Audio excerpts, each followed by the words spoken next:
찬양 감사드립니다. 우리 같이 한번 인사를 나눕니다. 주님의 은혜가 여러분에게, 옆 사람에게도 한번 주님의 은혜가 여러분에게, 주님의 은혜가 따뜻한 은혜가 여러분과 함께 하시기를 바랍니다. 저를 한번 가만히 주목해 보시기 바랍니다.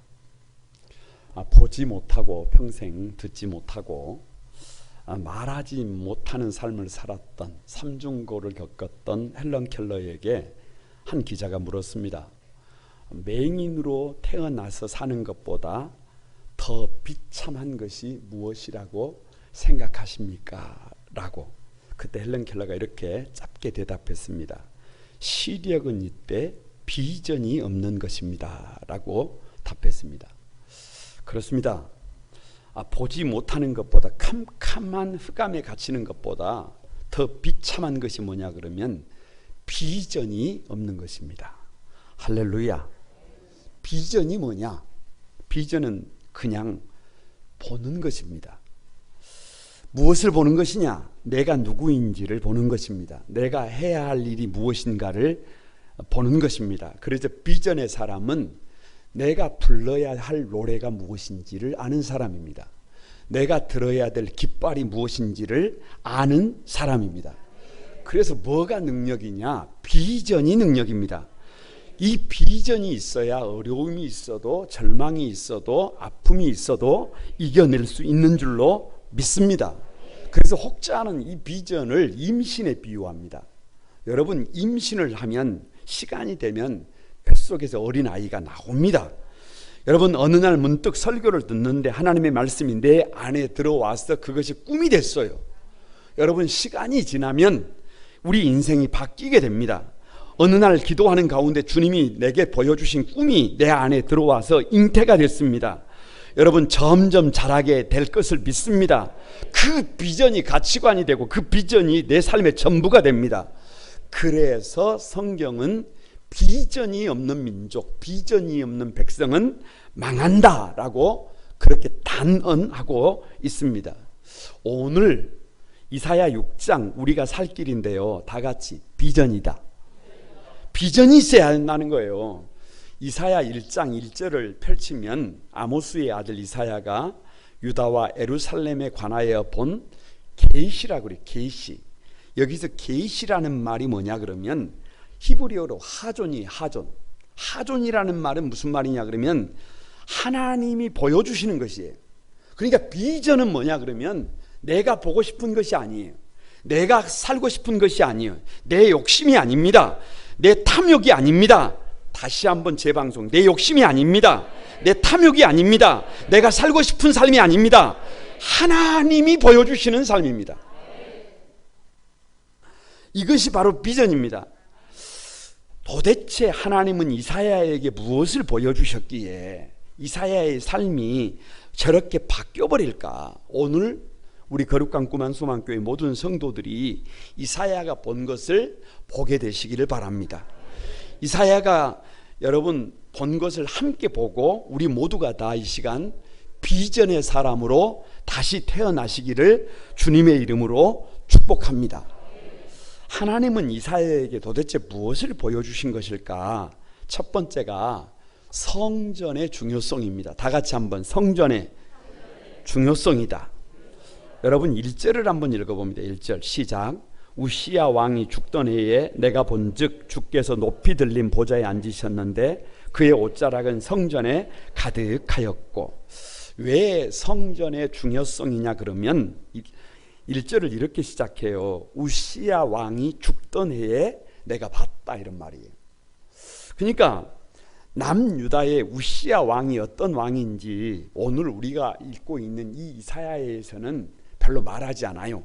그런데 역대하 26장에 가면 이 우시야 왕을 자세하게 기록해 놓고 있습니다. 이 우시야 왕은 어떤 사람이냐? 대단한 왕이에요. 두 가지로 대단합니다. 하나는 경제를 살렸습니다. 광야에 망대를 세우고 물웅덩이를 많이 팠습니다. 신농법으로 광야에서 농사를 지었고 들녘에는 소와 양과 수많은 가축들이 풀을 뜯고 있습니다. 젖과 꿀이 흘렀습니다. 여러 산과 좋은 밭에 농부와 포도원을 두었습니다.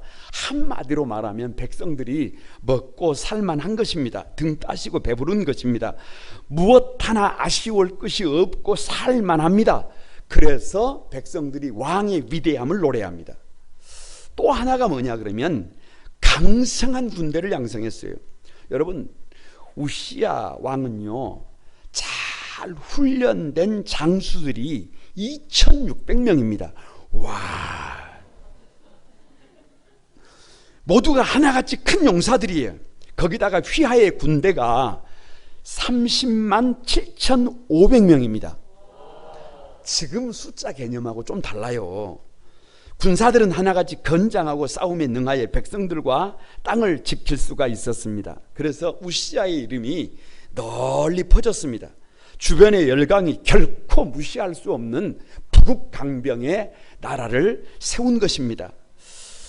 왜 여기서 성전이 중요하느냐? 우시야 왕이 이쯤 되니까, 여러분 뭐가 중요하냐 그러면 이쯤 되니까가 중요해요. 역대하 26장 16절에 그가 강성하여짐에 그의 마음이 교만하여 악을 행하여 그의 하나님 여호와께 범죄하되 곧 하나님의 성전에 들어가서 향단에 분향하려 한지라, 이렇게 기록하고 있어요. 그러니까 뭐가 중요하냐? 이쯤 되니까예요. 이쯤 되니까 백성들이 왕을 칭찬합니다. 이쯤 되니까 백성들로부터 인기가 높습니다. 이쯤 되니까 여기저기에서 왕을 높입니다. 이쯤 되니까 자신감이 붙습니다. 이쯤 되니까 나는 좀 특별한 사람처럼 여겨집니다. 이쯤 되니까 나는 다른 사람들이 할 수 없는 것까지도 할 수 있다는 자신감이 듭니다. 이쯤 되니까 우시야가 교만해집니다. 이쯤 되니까 우시야가 생각할 때 세상이 좀 만만해집니다. 이쯤 되니까 우시야가 생각할 때 이 모든 것이 누구의 능력이에요? 나의 능력이 됩니다. 이쯤 되니까 이 모든 것이 내가 특별해서, 우시야가 특별해서 이런 일들이 있어진다라는 생각이 듭니다. 그래서 교만해지기 시작합니다. 여러분 옆 사람에게 한번, 지금은 인사 시간입니다. 옆 사람에게 나는 아이다. 부흥회 때 배운 겁니다. 그래서 여호와의 성전에 들어가서 향단에 분향을 하려고 한 것입니다. 제단에 향을 피우는 것은 제사장이 하는 고유한 영역인데, 그래서 제사장들이 80명이나 왕 앞을 막아섭니다. 그리고 역대하 26장 18절에 이렇게 기록하고 있어요. 여호와께 분향하는 일은 왕이 할 바가 아니요 오직 분향하기 위하여 구별함을 받은 아론의 자손 제사장들이 할 바니 성소에서 나가소서. 수도비예요. 당장 멈추십시오. 그러면 안 됩니다. 이건 불가합니다. 왕이 할 일이 아닙니다. 그러나 우시야는 멈춥니까? 멈추지 않습니까? 멈추지 않습니다. 오히려 역대하 26장 19절에 보면 우시야가 손으로 향로를 붙잡고 분향하려다가 화를 내니, 그가 제사장에게 화를 낼 때 여호와의 전 안 향단 곁 제사장들 앞에서 그의 이마에 나병이 생기니라, 이렇게 기록하고 있어요. 그러니까 왕이 화를 내는 거예요. 왜 화를 내느냐 그러면 제사장들이 막아서니까, 내가 생각하는 대로 내 뜻대로 되지 않으니까, 자기 마음에 들지 않으니까 자기가 커진 것입니다. 자기 스스로가 우상이 된 것입니다. 그것도 성전에서 화를 내는 것은 하나님조차도 마음에가 들지 않는다는 것입니다. 그런데 그렇게 화를 낼 때 그 이마에 문둥병이 발병합니다. 그 당시에 문둥병은, 나병은 하늘이 내리는 천병이에요. 결국 우시야 왕은 나병 환자가 되어서 죽는 날까지 자기는 뒤로 물러나고 자기 아들이 대리 통치를 합니다. 그래서 여러분, 이것은 성경이요, 우시야에게 그렇게 살면 안 된다, 왕이라도 겸손해야 한다, 아무 데서나 화를 내면 죽어라고 하는 강력한 문제제기입니다. 왜 여기서 성전의 중요성이냐 그러면, 우시야 왕의 뒤를 이어서 요담 왕을 소개하면서 역대하 27장 2절에 이렇게 기록하고 있어요. 아버지를 따라서 강성한 나라를 만들었는데 뒤에 이렇게 돼 있어요. 다 같이 한번 여호와의 성전에는 들어가지 아니하였고. 여러분 왜 왕이 성전에 들어가지 않는 거예요? 여러분 아버지가 성전에 들어가서요 나병이 걸렸어요. 그래서 가만히 이 역사를 거울로 삼아서 나를 보면 문제가 무엇인가를 쉽게 볼 수 있는데, 아버지가 나병에 걸렸다라고 하는 그 현상만 보고 문제가 뭔가를 보지 않은 것입니다. 아버지가 나병에 걸린 것은 교만 때문이에요. 자기 분수를 모르고 해서는 안 될 일을 한 것입니다. 자기 뜻대로 되지 않으니까 성전에서 버럭버럭 화를 낸 것입니다. 그래서 그것을 고정시키려고 하나님이 나병을 주신 것이에요. 이걸 정확하게 봐야 합니다. 그런데 그것은 보지 않고 아버지가 성전에 들어가서 나병이 걸렸다라고 하는 이 현상만 본 것입니다. 그 결과가 뭐냐 그러면 아들이 왕이 되었는데 성전에 들어가지 않습니다.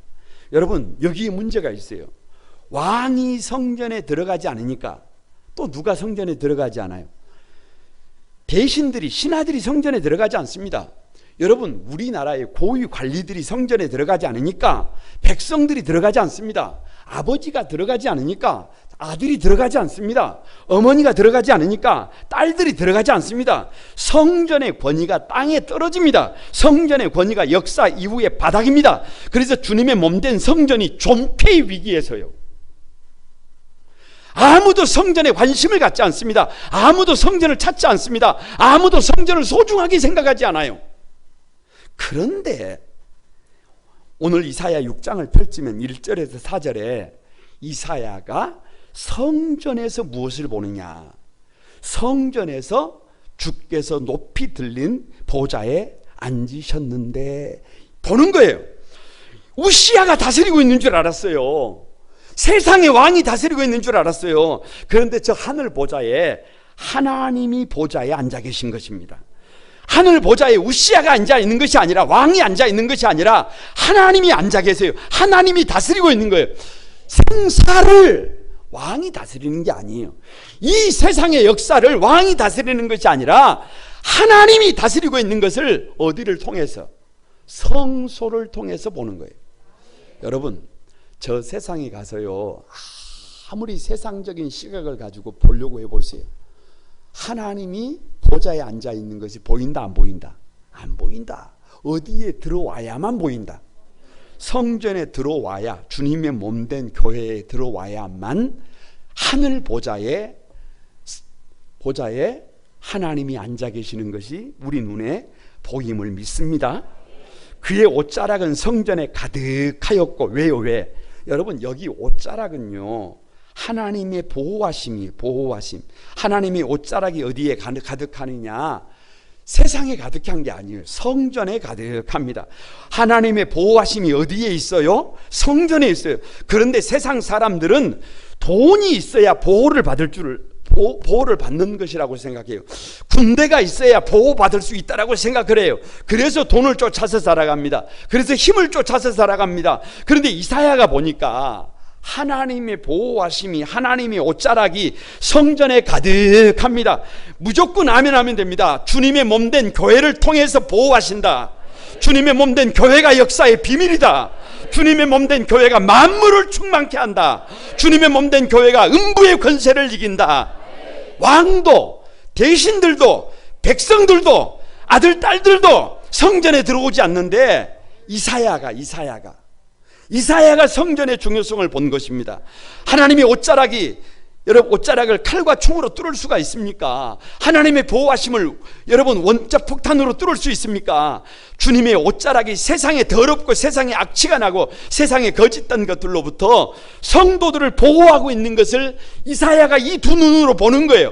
하나님의 보호하심이 성소를 통해서, 주님의 몸된 교회를 통해서 이루어지는 것을 어디에서 보는 거예요? 성전에서 보는 거예요. 아무리 저 세상적인 시각을 가지고 이것을 보려고 해도 보인다, 보이지 않는다. 보이지 않는다. 어디에서만 보인다? 성전에서만 보인다. 거룩한 구만수망의 가족 여러분, 그래서 이사야의 비전은요, 개꿈이 아닙니다. 내가 살고 싶은 삶이 아니에요. 성전의 중요성을 본 거예요. 왕도 대신들도 백성들도 성전에 들어오지 않는다니까요. 성전을 욕한다니까요. 시대가 비방을 한다니까요. 시대가 원망과 불평을 쏟아놓는다니까요. 그런데 이사야는 성전에서 보좌에 앉으신 하나님을 뵙습니다. 하나님의 옷자락으로 덮은 성전을 봅니다. 성전의 영광이 가득한 것을 봅니다. 그래서 이사야의 비전은 뭐냐? 다른 것이 아니라 성전이 주님의 몸된 교회가 최고의 가치예요. 여러분, 옆 사람에게 한번 우리도 이사야가 본 것을 봐야 합니다. 주님의 몸된 교회가 비밀인 것을 봐야 합니다. 그래야 누가 살아요. 그래야 내가 살고, 그래야 가정이 살고, 그래야 교회가 여러분 이 시대의 비밀이 될 것을 믿습니다. 두 번째, 하나님은 이사야에게 도대체 무엇을 보여주셨느냐 그러면 다 같이 나의 죄인됨을 보여주셨다. 이사야의 죄인됨이에요. 여러분 2절을 다 같이 한번 읽어봅니다. 2절 시작. 스랍들이 모시고 섰는데 각기 6 날개가 있어 그 둘로는 자기 얼굴을 가리었고 그 둘로는 자기의 발을 가리었고 그 둘로는 날며. 여러분 왜 자기 자신의 죄인됨이냐 그러면 여기 스랍은 세라핌이라 그래가지고 불태우는 자예요. 불태우는 자. 여러분 거룩하지 않는 것들을 태워버리는 존재예요. 그냥 쉽게 말하면 천사예요. 그러니까 천사가 뭐 하는 존재냐 그러면 하나님의 손이 되고 하나님의 발이 돼서 더러운 것을 태우는 거예요. 악취나는 것을 태우는 거예요. 그런데 여기 천사가 6 날개가 있어요. 6 날개가. 여러분 보통 차를 타면 2기통이면 돼요. 2기통. 보통 천사는 날개가 몇 개만 있으면 돼요. 2개만 있으면 돼. 그런데 이게 날개가 몇 개예요? 6개예요. 6개. 왜요? 왜? 속도를 내기 위해서요? 그것이 아닙니다. 이 천사들의 6 날개의 용도가 뭐냐 그러면 2 날개로는 천사조차도 얼굴을 가리우는 거예요. 2 날개로는 자신의 발을 가리우는 거예요. 아니 하나님의 손이 되고 하나님의 발이 돼서 더러운 것들을 불태우는 역할을 하는 천사들조차도 얼굴을 가려야 한다면, 천사들조차도 발을 가려야 한다고 한다면, 여러분 더러운 삶을 사는, 악취나는 삶을 사는 죄인 중에 괴수된 나는 도대체 어떻게 해야 된다는 말이에요. 도대체 어떻게 살아야 해요? 왜 자신의 죄인됨을 보느냐 그러면 여러분 3절에 천사들이 이렇게 말합니다. 거룩하다 거룩하다 거룩하다. 만군의 여호와의 영광이, 그의 영광이 온 땅에 충만하도다라고 합니다. 여러분 히브리어로 거룩이라는 말이 쌍투스예요. 쌍투스. 그래서 찬송가 8장 이렇게 찬양합니다. 거룩 할렐루야. 네? 이사야가 거룩하다는 천사들의 합창을 듣는데요, 이 거룩하고 가장 가까운 말이 뭐냐 그러면 영광, 쉐키나예요. 쉐키나.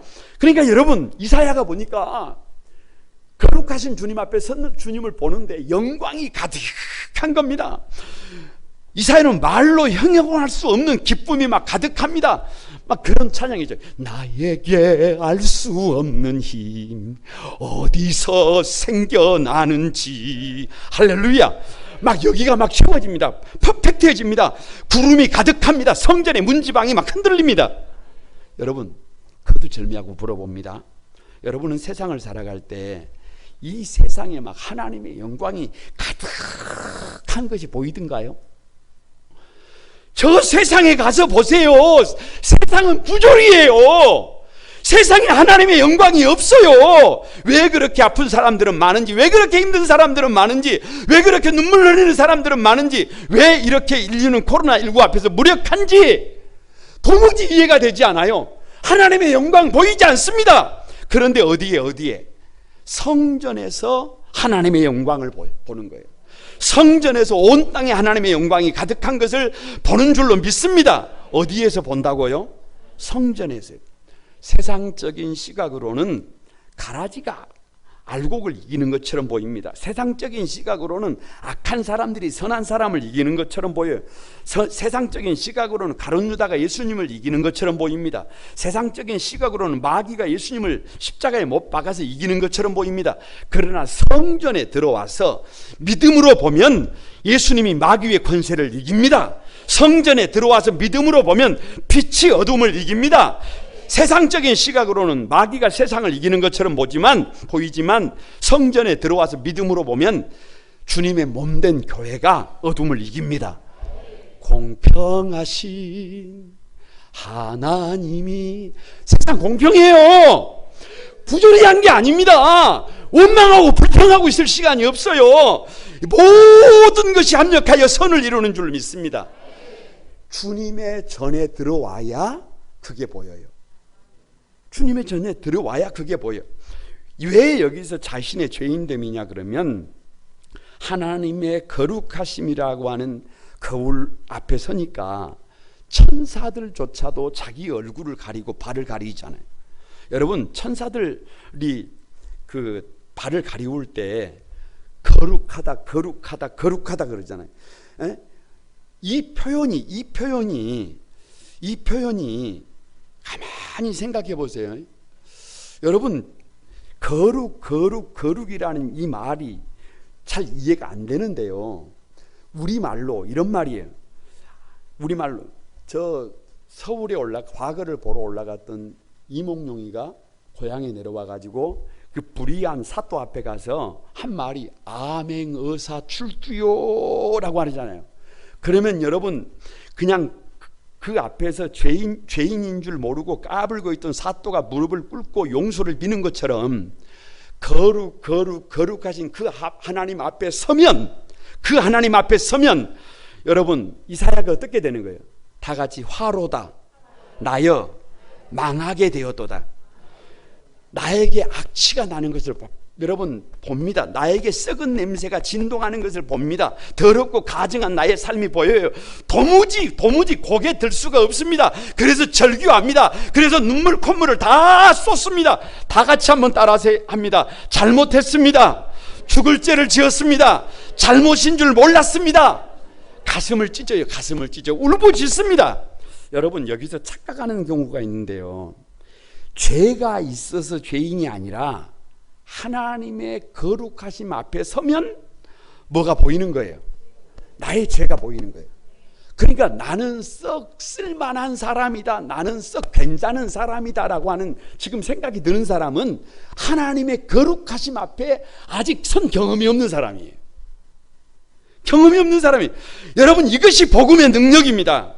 그래서 하나님의 거룩하심을 경험하는 사람들의 특징이 뭐냐 그러면 자신의 죄인됨을 보는 것이에요. 그래서 이사야가 나로 망하게 되었다라고 탄식하는 겁니다. 그래서 베드로가 나를 떠나라고 탄식하는 것입니다. 그래서 바울이 나는 죄인 중에 괴수라고 절규하는 것입니다. 여러분, 이것이 복음의 능력이에요. 이것이 복음의 능력. 하나님의 거룩하심을 경험한 성도들은 악취 나는 삶에서, 여러분, 냄새나는 삶에서, 더러운 삶에서 돌아서서 나올 수밖에 없어요. 옛 사람을 벗고 새 삶을 살 수밖에 없습니다. 이것이 복음의 능력입니다. 그래서 교회가 희망이 있는 거예요. 특별히 이사야의 고백이 뭐냐 그러면, 여러분, 나는 입술이 부정한 사람이래요. 입을 한번 만져보세요. 나는 입술이 부정한 중에 거하면서 만군의 여호와이신 왕을 배웠대요. 이 말이 무슨 말이냐? 나는 이 입을 가지고 그 하나님의 거룩하신 앞에서 입을 잘못 놀렸다고 말이에요. 여러분, 이 입을 가지고 원망했습니다. 이 입을 가지고 불평했습니다. 이 입으로 죄를 지었습니다. 이 입으로 나는 의로운 척했습니다. 이 입으로 나는 깨끗한 척했습니다. 이 입으로 죄 없는 사람들을 선동했습니다.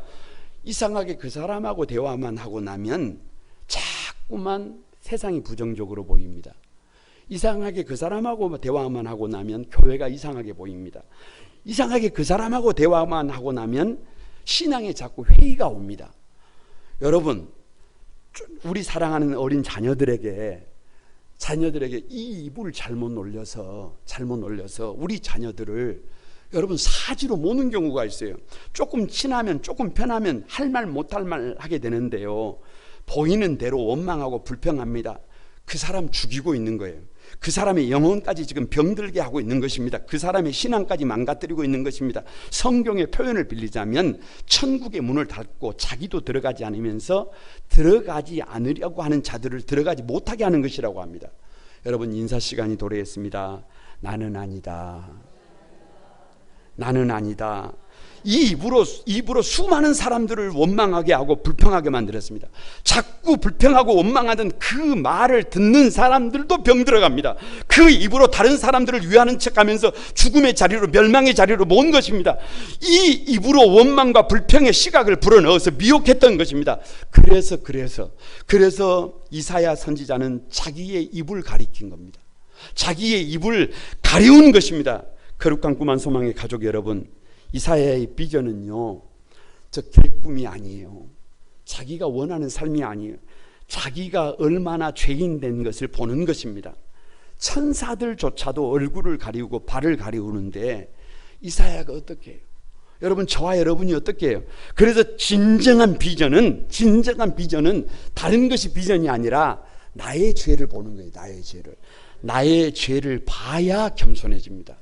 나의 죄를 봐야 진짜 성도가 돼요. 나의 죄를 봐야 가치 있는 존재가 돼요. 나의 죄를 봐야 더 이상 원망하지 않고 불평하지 않습니다. 나의 죄를 봐야 그때부터 진짜 성도가 됩니다. 여러분, 옆 사람에게 한번 축복합니다. 나의 죄를 봅시다. 나의 죄를 봅시다. 겸손할 수밖에 없습니다. 감사할 수밖에 없습니다. 할렐루야. 그 주역이 여러분이 되시길 바랍니다. 세 번째가 하나님이 이사야에게 보여주신 것이 뭐냐? 세 번째가 여러분, 다 같이 나의 사명이다. 이사야의 사명이에요. 사명. 8절 한번 읽어봅니다. 18절 시작. 내가 또 주의 목소리를 들으니 주께서 이르시되 내가 누구를 보내면 누가 우리를 위하여 갈꼬 하시니 그때 내가 이르되 내가 여기 있나이다. 나를 보내소서 하였더니. 자, 보세요. 하나님은 하늘의 결정을 이스라엘에게, 남유다에게 전달할 메신저를 찾고 있어요. 내가 누구를 보내면 누가 우리를 위하여 갈 거예요. 그러니까 나를 대신해서 갈 사람을 찾는 거예요. 나를 대신해서 갈 사람. 그런데 선뜻 여기에 이사야가 이렇게 고백을 해요. 내가 여기 있나이다. 다 같이 나를 보내소서. 여러분, 생각을 해보세요. 거룩하신 하나님을 뵀어요. 영광의 하나님을 뵀어요. 죽을 수밖에 없는 나 자신을 여러분 살려주셨잖아요. 그러니까 이제 나는 없잖아요. 다 같이 이제는 살아도 주를 위해 살고 죽어도 주를 위해 죽는다. 이 결단이 있잖아요. 이 각오가 있잖아요. 그래서 옛날로 돌아가지 않습니다. 악취나는 삶으로 어떻게 돌아가요? 아니 죽을 수밖에 없는 죄에서 용서받고 나니까 조금이라도 주님의 쓰임을 받고 싶습니다. 그런데요, 여기에 비밀이 있어요. 내가 아무리 부족해도, 내가 아무리 모자라도, 이사야가 아무리 추해도 이사야는 그냥 이사야가 아니에요. 하나님을 대신하는 사람이에요. 이사야가 아무리 초라해도 누구를 대신한다? 하나님을 대신한다. 옆 사람에게 당신이 아무리 부족해도 누구를 대신한다? 하나님을 대신한다. 여러분 보세요. 세상 사람들은 하나님에 대해서 관심이 없어요. 하나님을 몰라요. 세상 사람들은 성경을 본 적이 없어요. 그런데 하나님이 이사야를 보냈어요. 하나님이 누구를? 저와 여러분을 여러분의 가정에 보낸 거예요. 여러분의 남편에게로 보낸 거예요. 여러분의 아내들에게로 보낸 거예요. 자녀들에게 보냈어요. 직장의 동료들에게 보냈어요. 여러분, 그 사람들은 하나님을 본 적이 없어요. 근데 문제는 저와 여러분이 하나님을 대신해서 간 사람들이에요. 그러니까 그 사람들은 누구를 통해서 하나님을 봐요? 나를 통해서. 부족하고 모자라지만 나를 통해서 하나님을 보는 줄로 믿습니다.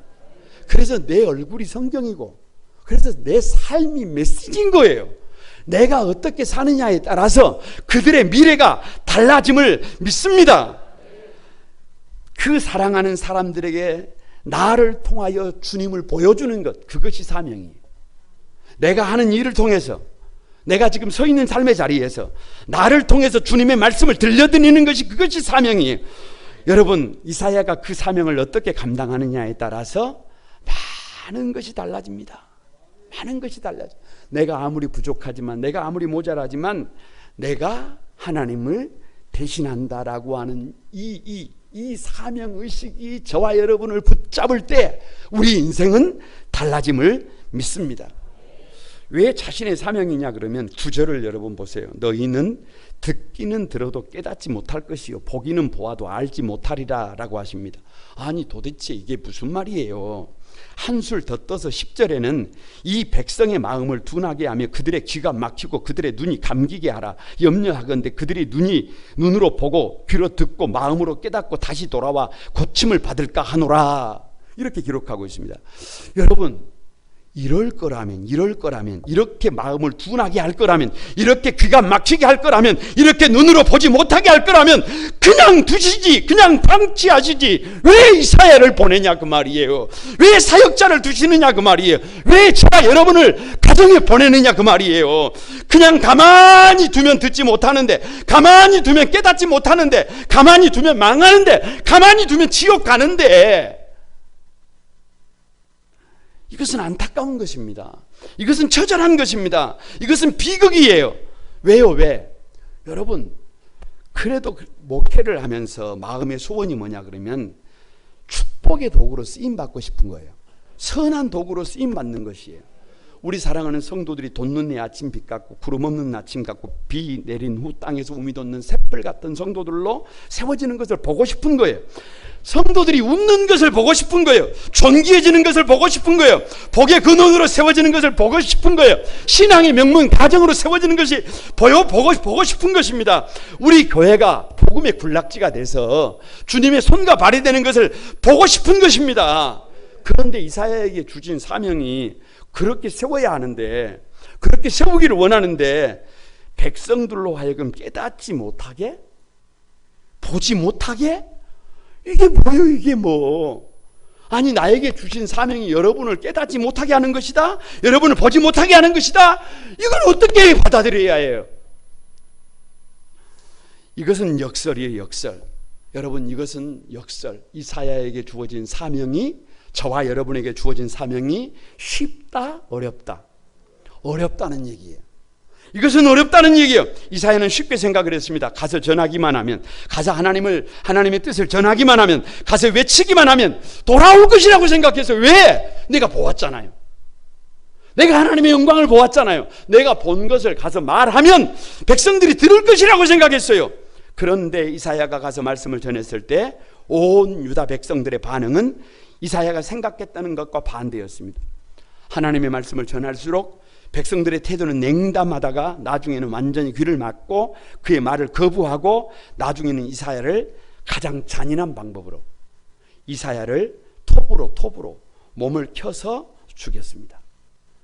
듣기는 들어도 깨닫지 못하고 보기는 보아도 알지 못한다는 그 말은 사명자의 길이 쉽지가 않다는 거예요. 그래서 여러분 6장을 가만히 읽어가다가 보면 뭐라고 말씀하시느냐, 어느 때까지니까 라고 하는데요, 성읍들은 황폐하여 주민이 없으며 가옥들에 사람이 없고 이 토지는 황폐하게 되며, 여러분 다 무너질 때까지 그것을 안다, 알지 못한다는 거예요. 이게 여러분 비극입니다. 이거 비극. 무슨 말이냐, 우리 앞에 있는 그 사명, 하나님을 대신하는 그 사명이 쉽지 않다. 여러분 인생 만만치 않아요. 여러분 가정을 세우는 건 만만치 않아요. 자녀들을 세우는 것 쉽지 않습니다. 교회를 세우는 것 쉽지 않아요. 좋은 성도가 되는 것 쉽지 않습니다. 좋은 믿음의 일꾼이 되는 것 쉽지 않습니다. 그러나 그렇다고 해서 그 길을 가지 못하는 것 아닙니다. 각오해야 해요. 그 길이 쉽지 않지만 믿음으로 그 길을 가기를 결단해야 할 것을 믿습니다. 왜 여기서 자신의 사명이냐, 이사야가 11절에 어느 때까지니까라고 절규합니다. 탄식해요. 이 질문은 단순히 때에 대한 정보를 묻는 것이 아닙니다. 여러분, 하나님의 심판이 빨리 종료되기를 바라는 기도예요. 하나님의 마음이 돌아서기를 바라는 거예요. 하나님의 마음이 풀리기를 바라는 거예요. 여러분 어렸을 때 아이들이 잘못을 했어요. 아버지가 화를 냈어요. 그러면 아버지가 가만두지 않는다 그래요. 가만두지 않는다 그래. 그런데 아이들이 잘못을 빌면, 자녀들이 아파하는 것을 보면 아버지가 가만둡니까? 가만두지 않습니까? 가만둡니다. 결국에는 누구의 마음이 풀려서, 아버지의 마음이 풀려서 아이들이 가만둔다니까요. 또 아들이 된다니까요. 바로 이것이에요. 언제쯤 하나님의 화가 풀려서 기회를 주실지, 다시 살 길을 주실지. 이사야의 마음의 소원이에요. 소원. 이사야의 마음의 소원, 이사야의 마음이에요. 여러분, 이것이 사명자로서의 이사야의 소원입니다. 이사야는요, 자기 자신이 다 할 수 있다고 생각해요, 안 해요? 이제 안 해요. 내가 할 수 있는 거예요, 없는 거예요?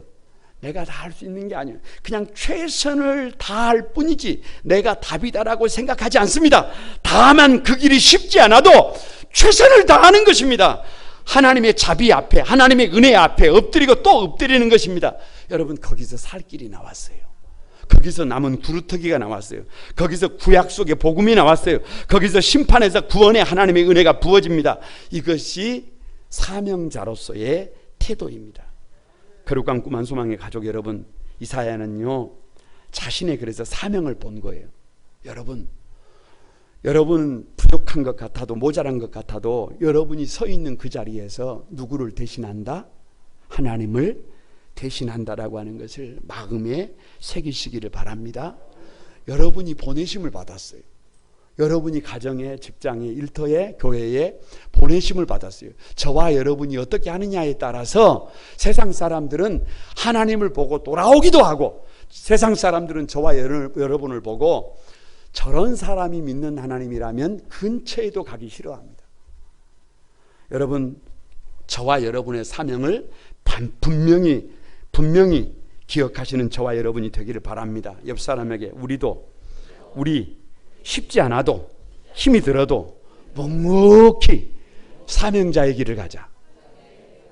말씀을 마칩니다. 비전의 사람은 개꿈 꾸는 사람이 아닙니다. 여러분, 자기 욕심이나 쾌락을 꿈꾸는 것이 아닙니다. 자기가 원하는 삶을 노래하는 것이 아닙니다. 하나님이 우리에게 보여주시는 것을 보는 사람이, 우리도 이사야처럼 주님의 몸된 교회가 얼마나 존귀한지를 볼 수 있게 되기를 바랍니다. 우리도 이사야처럼 여러분 자신의 죄인됨을 볼 수 있기를 바랍니다. 그래서 겸손할 수밖에 없는, 그래서 주님을 노래할 수밖에 없는 그런 삶을 살아가기를 바랍니다. 우리도 이사야처럼 나에게 주어진 사명을 볼 수 있기를 바랍니다. 그래야 나도 살고, 그래야 너도 살고, 그래야 가정도 살고, 그래야 교회도 살고, 그래야 이 역사도 살게 됨을 믿습니다.